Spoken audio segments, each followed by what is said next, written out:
Заврши сезоната на струмичкиот Бостан, а земјоделците од регионот останаа со празни раце. Тие денеска на мирен собир изразија жалење за сите случувања изминатиот период, меѓу кои и средбите во Министерството кои не вродија со никаков плод. Како што велат, револтирани се што ниту едно барање досега не им било прифатено, па уште еднаш како последна капка надеж, бараат надлежните институции да се соберат и барем да ги обештетат кога веќе нема да имаат никаква друга добивка од макотрпната работа. Така со тие средства би можеле евентуално да размислуваат да работат со оваа култура и наредната сезона.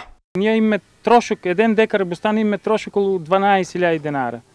И да не обештетат барем по 9, по 10.000 денара да си покриеме трошоко. Ние не тераме кјар таа година да имаме од бустано, ние тераме едноставно трошоко да покриеме и да може од година да почнеме некак наново.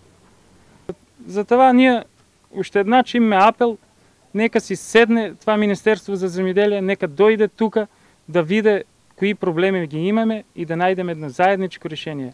Разочарани од немањето никаков интерес кај владата и Министерството за нив, велат дека кои понатаму продолжат со игнорирање на нивните проблеми, подобро е и да не постојат.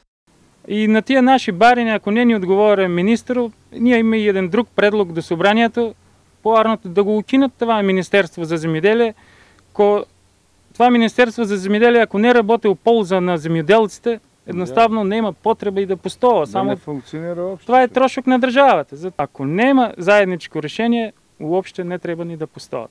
Земјоделците од Струмичко стравуваат дека за еден месец кога ќе започне откупот на куртовата капија ќе се соочат со истите проблеми, па затоа уште од сега апелираат до надлежните навреме да преземат мерки и да ги заштитат. Според нив, проблемите во земјоделието, како главна гранка за екзистенција во овој регион, треба да се решаваат титно, а не да се оставаат за наредна година или следна сезона.